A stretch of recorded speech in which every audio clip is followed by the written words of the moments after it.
오늘 이 시간 우리에게 주신 하나님의 말씀은 마가복음 12장 35절에서 44절까지의 말씀입니다. 마가복음 12장 35절에서 44절까지의 말씀입니다. 오늘 우리에게 주신 하나님의 말씀 다 같이 한 목소리로 받들어 읽도록 하겠습니다. 예수께서 성전에서 가르치실새 대답하여 이르시되 어찌하여 서기관들이 그리스도를 다윗의 자손이라 하느냐. 다윗이 성령에 감동되어 친히 말하되 주께서 내 주께 이르시되 내가 내 원수를 내 발등 아래에 둘 때까지 내 우편에 앉았으라 하셨도다 하였느니라. 다윗이 그리스도를 주라 하였은즉 어찌 그의 자손이 되겠느냐 하시니 많은 사람들이 즐겁게 듣더라. 예수께서 가르치실 때에 이르시되 긴 옷을 입고 다니는 것과 시장에서 문안받는 것과 회당의 높은 자리와 잔치의 윗자리를 원하는 서기관들을 삼가라. 그들은 과부의 가산을 삼키며 외식으로 길게 기도하는 자니 그 받는 판결이 더욱 중하리라 하시니라. 예수께서 헌금함을 대하여 앉으사 무리가 어떻게 헌금함에 돈 넣는가를 보실세 여러 부자는 많이 넣는데 한 가난한 과부는 와서 두 렙돈 곧 한 고드란트를 넣는지라. 예수께서 제자들을 불러다가 이르시되 내가 진실로 너희에게 이르노니 이 가난한 과부는 헌금함에 넣는 모든 사람보다 많이 넣었도다. 그들은 다 풍족한 중에서 넣었거니와 이 과부는 그 가난한 중에서 자기의 모든 소유 곧 생활의 전부를 넣었느니라 하시니라. 아멘. 오늘도 우리의 능력이 되시며 힘이 되신 주님과 함께 거룩하고 귀한 길을 나아가는 우리 사랑하는 성도들 되시기를 간절히 소망합니다. 여러분이 만났던 사람 중에 이 사람이 정말로 예수님을 많이 닮은 것 같다라고 그렇게 생각되고 느껴지는 분이 있으셨습니까? 매 순간마다 느껴지는 것이 다르고 또 보여지는 것이 다르고 우리가 생각하는 것이 다르기에 누군가를 보고 때로는 똑같은 모습이지만 그렇게 생각할 때가 있고 그렇지 않은 경우가 있죠. 때로는 내가 못하는 것을 하고 있는 것을 보게 될 때, 혹은 어린 친구가 나는 저 나이 때 저러지 못했는데 뭔가 신앙생활을 열심히 하고 있을 때, 저 친구가 정말 예수님을 참 잘 닮아가고 있구나, 나와는 다르게 정말 저 나이에 열심히 신앙생활을 하고 있구나, 그렇게 생각하게 될 겁니다. 저는 대학생 때 그렇게 강하게 느끼게 한 친구가 한 명 있었습니다. 제가 이제 대학생 때는 새벽 예배를 드리게 되는 경우나 혹은 본가에 가서 예배를 드리는 건 이건 거의 뭐 연중 행사가 됐었어요. 대학생이다 보니까 방학 때 한 며칠 이렇게 길게 마음 먹고 새벽 예배를 간다던가 아니면은 집에 본가에 내려가는 것도 좀 멀다 보니까 한 몇 달에 한 번씩 그러니까 예배를 드리게 되고 또 집에 가게 되었죠. 근데 이제 막 신입생 된 친구가 20살이죠. 어떻게 보면은 성인이 되었지만 어린 친구잖아요. 이 친구한테 얘기를 하다가 들어보니까 거의 매일 새벽 예배를 간대요. 특별한 일이 있지 않는 한. 너무 신기한 거예요. 20살 이제 막 성인이 되었고 놀고 싶고 많은 것을 누리고 싶은 이 친구가 새벽 예배를 간다고 하는 거예요. 그리고 본가에도 매주 간다고 하는 겁니다. 왜 그런가 했더니 교회가 작은데 자기가 반주자인데 자기가 안 가면 반주자가 없다라는 거예요. 그래서 정말 특별한 일이 있지 않는 한 자기는 매주 본가로 가서 교회에 가서 반주를 한다라는 겁니다. 뭔가 좀 반대가 된 것 같아요. 특별한 일이 있을 때 새벽 예배를 가야 할 그 나이에, 특별한 시간이 있을 때 가서 교회 가서 이제 봉사할 그 나이에 매주 매일 하나님께 나아가고 예배하는 그 모습, 이런 모습이 예수님을 닮아가는 모습, 그리고 그 나이에 난 그러지 못했는데 하나님께 나아가고 하나님께 예배하는 모습, 정말 예수님을 사랑하는 모습이 아닌가 싶더라고요. 여러분, 우리의 모습 가운데 누군가가 우리의 모습을 보았을 때 감동받고 저게 정말 예수님을 믿는 모습이지 하는 그런 모습이 혹시 있습니까? 우리가 믿는 사람이라면, 믿음을 가진 이들이라면 우리 모습 가운데 그런 모습이 반드시 있어야 되는 줄 믿으시기 바랍니다. 하나님을 따르는 자로서, 예수님을 따르는 자로서 그 모습이 누군가에게 자랑하려는 것이 아니라 당연스럽게 그 믿음을 지키고 나아갔을 때 누군가에게 감동이 되고 그 모습 가운데 예수님의 사랑이 당연히 나타날 수 있어야 한다라는 거죠. 오늘 우리 모습 가운데 그 귀하고 귀한 모습, 주님을 온전히 따랐을 때 나의 삶을 통하여서 누군가에게 감동을 줄 수 있는 귀한 삶의 모습이 나타나길 간절히 소망합니다.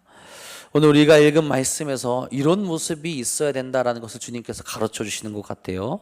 오늘 말씀은 한 세 가지 단락으로 구분이 되는데, 먼저 예수님께서는 다윗과의 관계에 대해서 정리하여서 우리에게 말씀하시죠. 35절 37절입니다. 예수께서 성전에서 가르치실 때 대답하여 이르시되 어찌하여 서기관들이 그리스도를 다윗의 자손이라 하느냐. 다윗이 성령에 감동되어 치리 말하되 주께서 내 주께 이르시되 내가 내 원수를 내 발 아래 둘 때까지 내 우편에 앉았으리라 하셨도다 하였느니라. 다윗이 그리스도를 주라 하였은즉 어찌 그의 자손이 되겠느냐 하시니 많은 사람이 즐겁게 듣더라. 아멘. 예수님이 성전에서 가르치실 때 그리스도를 다윗의 자손이라 표현하는 것에 대해서 지적하면서 가르치고 계십니다. 왜 이런 질문과 가르침을 주시는 겁니까? 그 당시 유대인들이 가지고 있던 잘못된 가치관을 고치시기 위해서죠. 그러면서 자신의 정체성을 그들에게 제대로 알려주고 계시는 겁니다. 당시 유대인들은 메시아에 대해서 어떻게 교육을 받았느냐, 메시아가 다윗의 자손이라는 것과 다윗의 후계를 잇는 자라는 가르침의 교육을 받았습니다. 모든 유대인들이 그렇게 교육을 받은 거예요. 그런데 중요한 것은 다윗의 자손으로 오는 것에 대한 의미를 자신들만의 왕, 자신들만을 구원해 줄 이, 그리고 자신들의 대적들을 물리칠 존재로 이해하며 가르치고 서로 공유했다라는 겁니다. 주님이 이 땅에 오신 이유는 무엇입니까? 그것과 너무나도 다르죠. 이 세상 모든 사람들을 구원하시며 이 세상 사람들에게 자유를 주시며 죄로부터 자유롭게 할 수 있는 그 은혜를 허락하시기 위해, 그 은혜를 주시기 위해 이 땅 가운데 오셨어요. 유대인들은 그것을 알며 그것을 전파하며 그것을 가르칠 그런 모습을 가지고 있어야 되는데, 자신들만의 생각 가운데, 자신들만의 편견 가운데, 그 가치관 가운데 연전히 놓여 있으며 특별히 하나님의 뜻에도 멀어진 모습을 그들이 가지고 있지 않았습니까? 예수님께서는 그리스도가 다윗의 자손임을 부정하진 않습니다. 하지만 당시 유대인들이 다윗의 자손인 그리스도가 정치력과 무력으로 무장되어 자신들을 해방시킬 것이라 기대하고 있었다라는 거죠. 이런 잘못된 가치관을 가지고 있기에 주님께서 그 가치관을 바꿀 것을 가르치고 계신다라는 거죠. 이들의 모습이 다른 이들에게, 이방인들에게, 주님을 알고자 하는 이들에게 어떤 감동으로 다가오겠습니까? 감동으로 다가오지 않죠. 너희들만의 메시아가 아니냐, 너희들만의 하나님이 아니냐, 우리 하나님이 아니다라고 얘기할 수 있을 그런 모습을 딱 그들이 가지고 있었다라는 겁니다. 이런 모습을 가지고 있어서는 안 된다라는 거죠. 하나님의 사람이라면, 믿음을 가진 사람이라면 하나님의 그 사랑의 모습, 하나님께서 가르치신 그 온전한 모습을 보이며 그들을 감동시키며 같이 하나님을 바라볼 수 있게 만들 수 있어야 된다라는 겁니다. 예수님께서 육신으로는 다윗의 자손으로 오시지만 본질적으로는 다윗이 고백했던 것처럼 다윗의 주가 되며 하나님이 아들이 된다라고 이렇게 말씀하시는 거죠. 단순히 그들을 해방시키실 왕이 아니라 사단의 권세를 무너뜨리고 만물을 통치하시며 모든 이들을 회복하실 평화의 왕으로 오신다라는 겁니다. 이걸 제대로 깨달을 수 있어야 된다는 거예요. 이걸 그들이 깨닫고 이제 세상 가운데 그 복음을 전할 자들이 될 수 있어야 한다라는 겁니다. 그들이 생각하는 가장 위대한 왕이라고 여기는 다윗도 성령의 감동을 받아 고백한 것이 오실 메시아는 자신의 주다라고 고백했다라는 거예요. 자신의 뒤를 이어서 이스라엘의 왕이 될 후계자가 아니라 모든 이들이 높이며 찬양하며 섬겨야 하는 온 인류의 왕이시라는 거죠. 주님의 길을 가고 주님과 함께하기 위해서는 이 가치관, 이 생각이 변할 수 있어야 된다라는 겁니다. 내가 가지고 있던 고집스러운 것을 내려놓을 수 있어야 된다라는 거죠. 여러분, 우리가 성도들과 함께 모임을 가지고 나눔을 할 때 우리가 경험한 하나님의 은혜를 나누게 되죠. 그 은혜를 나누게 되면 얼마나 은혜롭습니까? 내가 받았던 이 하나님의 은혜, 누군가가 나누게 되면서 하나님의 나라가 확장되어지는 거죠. 그런데 문제는 내가 받은 은혜만 진짜라고 이야기하며 그 은혜를 일반화할 때가 참 크게 문제됩니다. 그 은혜만 진짜고 다른 것은 거짓이라고 말할 때가 있죠. 자신의 생각에 갇히게 되죠. 더 크고 놀라운 은혜, 주님께서 하나님께서 우리에게 주시려는 놀라운 은혜들, 다른 일과 함께 공유하게 되면서 나에게 오게 되는 더 큰 놀라운 은혜들이 있는데 그것을 바라보지 못하고 내가 받은 것, 내가 생각하게 된 것, 그것만이 진짜라고 거기에 머물러 있고 거기에 멈춰 있게 되는 경우가 있게 된다라는 거죠. 위험한 모습이라는 겁니다. 그것을 깨버리고 나아가게 될 때 더 크고 놀라운 은혜를 경험하게 되는 거고, 다른 사람과 그것을 공유할 수 있게 되는 거고, 하나님의 나라가 더 넓어지게 되고 그 지경이 넓어질 수 있게 된다라는 거죠. 우리 안에 가지고 있던 그 편견이 있다면 깨보시고 주님의 더 크고 놀라운 은혜를 바라보며 그 사랑을 온전히 전하며 나갈 수 있는 사랑하는 성도들 되시기를 간절히 소망합니다. 그리고 다음으로는 서기관들을 삼가라라는 말씀을 하시죠. 38절 40절입니다. 예수께서 가르치실 때 이르시되 긴 옷을 입고 다니는 것과 시장에서 문안받는 것과 회당의 높은 자리와 잔치의 윗자리를 원하는 서기관들을 삼가라. 그들은 과부의 과산을 삼키며 외식으로 길게 기도하는 자니 그 받는 판결이 더욱 중하리라 하시니라. 행위를 말씀하시죠.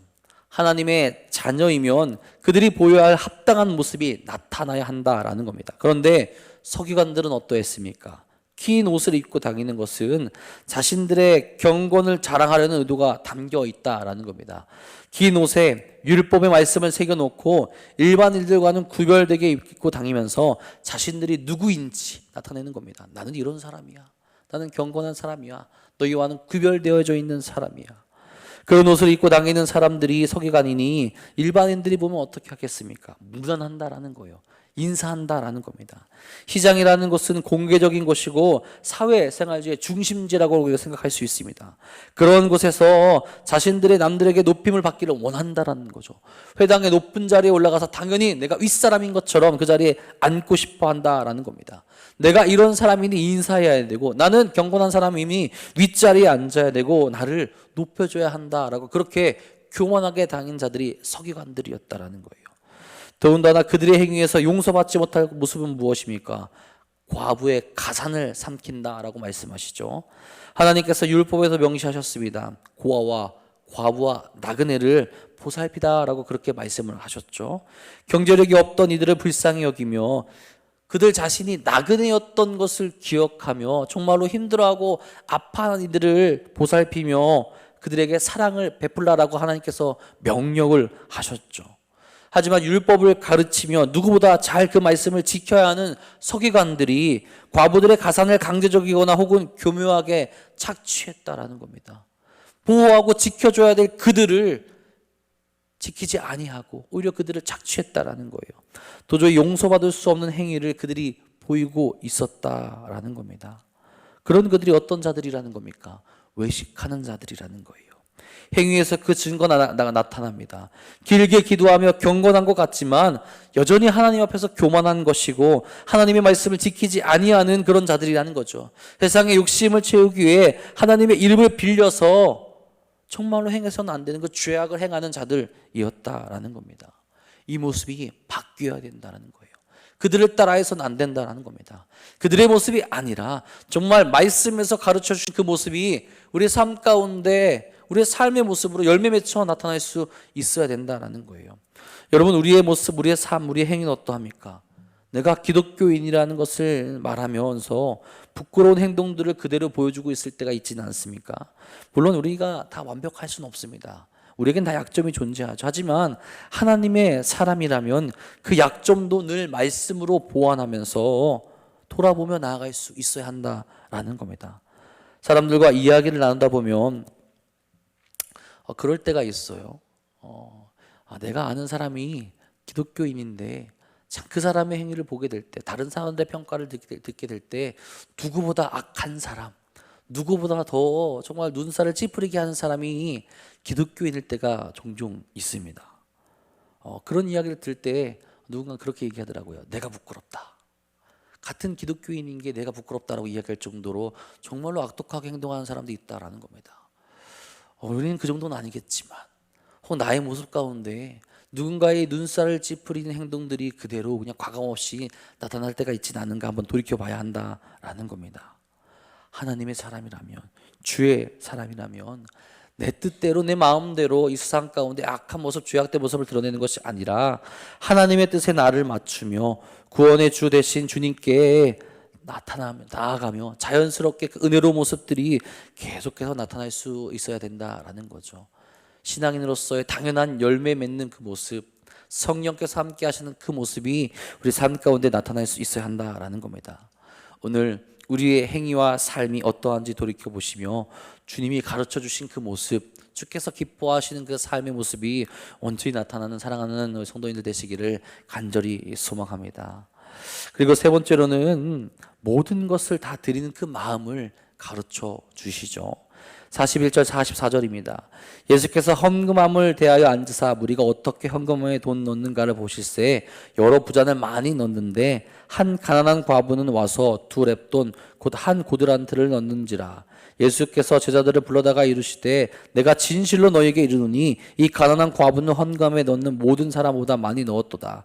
그들은 다 풍족한 중에 넣었거니와 이 과부는 그 가난한 중에서 자기의 모든 소유 곧 생활비의 전부를 넣었느니라 하시니라. 아멘. 한 과부가 헌금을 넣었는데 그 2렙돈을 넣었습니다. 적은 돈이에요. 그런데 예수님은 이 여인이 드린 헌금을 칭찬합니다. 왜 그렇습니까? 자신이 드릴 수 있는 그 모든 것이라 할 수 있는 그 금액을 하나님께 드렸기 때문이에요.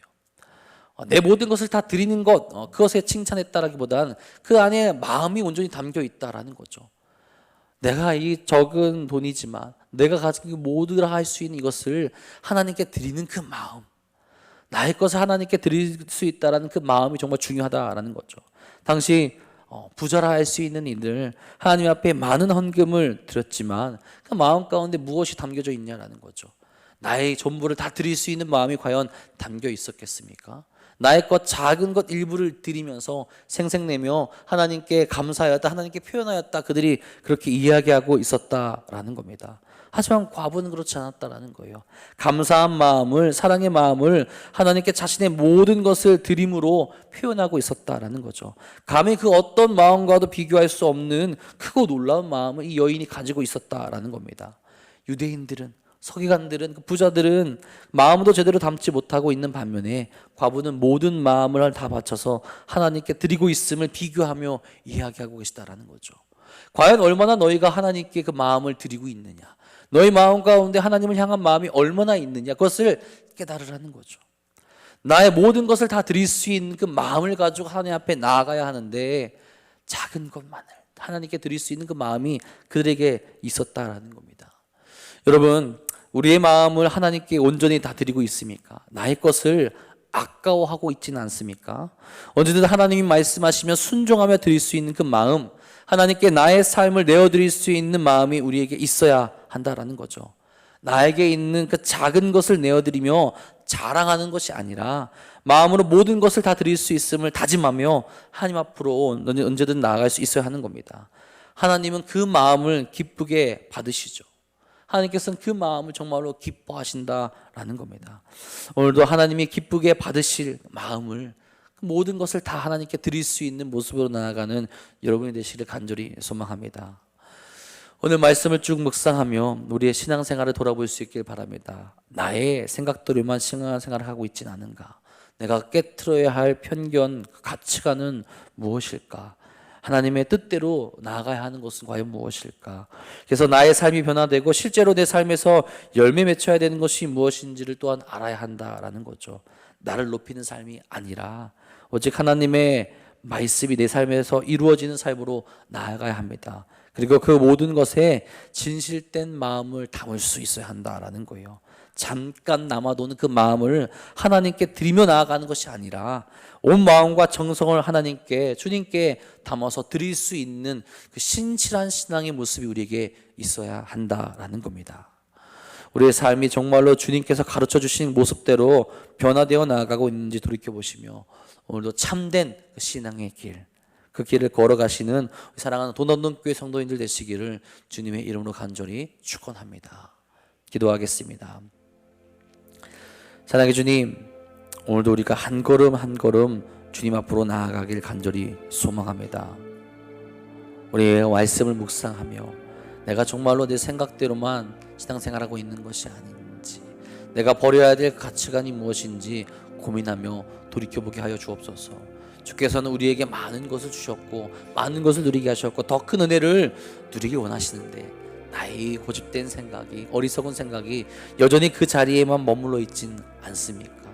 나만의 예수님이라, 나만의 하나님이라 이야기하며 다른 이들에게 그 사랑을 전하지 아니하고 나만 그 은혜를 누리려는 그 고집스러운 모습이 우리에게 남아있진 않습니까? 주님, 돌이켜보게 하시고 회개하게 하여 주시옵고 거룩하고 온전한 모습이 편견을 깨고 주께서 기뻐하시는 믿음의 삶 가운데로 나갈 수 있도록 인도하여 주시옵소서.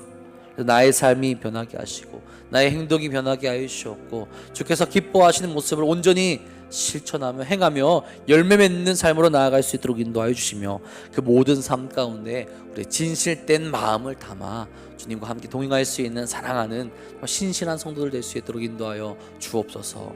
그 삶이 주님께서 기뻐하실 줄 믿습니다. 그 삶을 주께서 받으실 줄 분명히 믿습니다. 내 삶을 자랑하는 것이 아니라 오직 주의 말씀만 들고 주님만 자랑하며 나갈 수 있는 진실한 성도들 될 수 있도록 인도하여 주옵소서. 오늘도 그 삶으로 나아가는데 지치고 힘들어하는 일이 있습니까? 아파하는 일이 있습니까? 주여, 주께서 오늘도 우리에게 힘과 능력 허락하여 주셔서 넘어지지 않도록 인도하여 주시며 나를 위해 고난의 길을 가셨던 주님만을 바라보며 다시 한번 힘을 얻고 나갈 수 있는 우리 모두가 될 수 있도록 인도하여 주옵소서.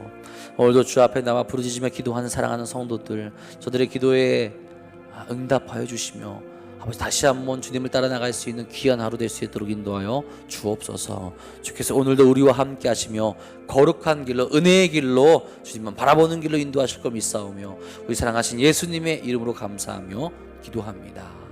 아멘.